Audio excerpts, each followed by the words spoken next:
All right, so let's go ahead and jump right into my wife's new fragrance. She just picked up this. I think she got from TJ Maxx. It was 40 bucks for 40 mil, so a buck a mil, kind of expensive at a discount. It's Coach Dreams Sunset Edition. So, right off the bat, this is Coach is showing up more and more. So I think these like smaller 40 mil bottles showing up more and more in places like TJ Maxx, Ross, Burlington has them every now and then, and the discounters have them very, very, very cheap. You'll see some of them on clearance. In fact, I kind of overpaid for this one at 40 bucks for 40 mil. I think now it's about, sorry, this was Marshall's, not TJ Maxx. My apologies. I think you can now find it for 20, 22 for 40 mil. So depending on what discounter you pick out, Joma Shop, Fragrance Net, whatever, all those various places have it even cheaper now. I think they're going on clearance. They might be discontinuing it. They might be like or they could be doing the opposite, putting out a bunch of new bottles. But this is almost a travel spray size. 40 mil, pretty small. But let's talk about the fragrance. So it's a standard, fresh, basic scent.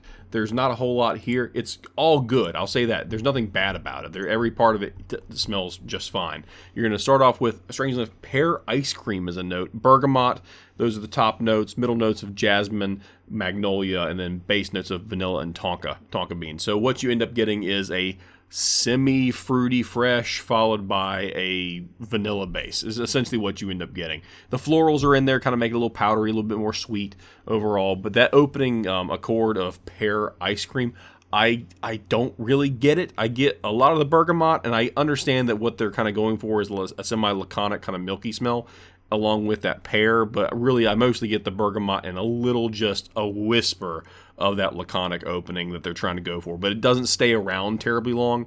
The next thing you get are those florals. Those two white florals come out. The magnolia I notice in particular, and then after about 30 minutes, 45 minutes, you get a standard tonka bean vanilla. It's a inoffensive fragrance. There's a lot of other like brands that have done it better.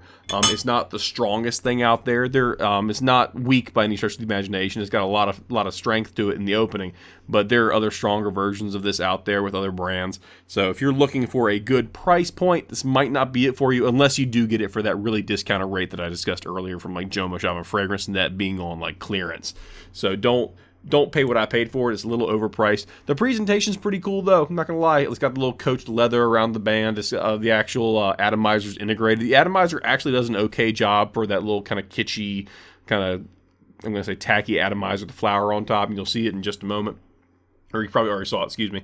And, I mean, it sprays a little. It doesn't spray a lot of fluid each puff, so if you're kind of someone who likes a light fragrance, this will work for you pretty well.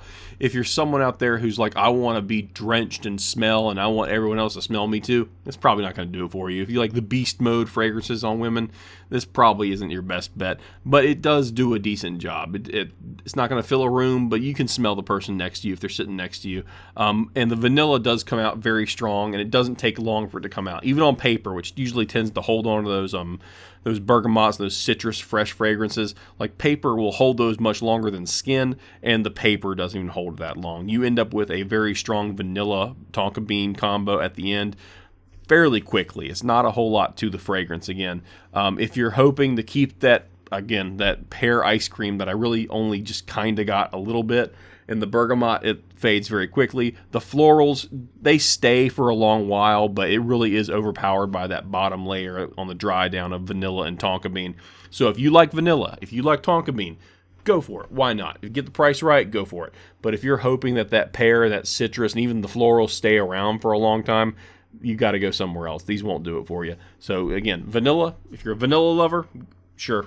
Why not? You're going to have a good time with it. Nothing wrong with it. Great little bottle for the collection for the ladies. No one's going to be offended by this fragrance. There's nothing, again, there's no negative outside the fact that the opening notes don't last very long and the price point might not be where it needs to be. But overall, just a basic, good scent.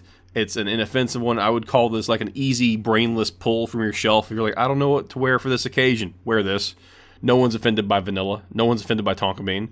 No one's going to look at that and go, "Oh, that's not feminine enough," or "Oh, that's not fresh enough." It's just a pleasant scent.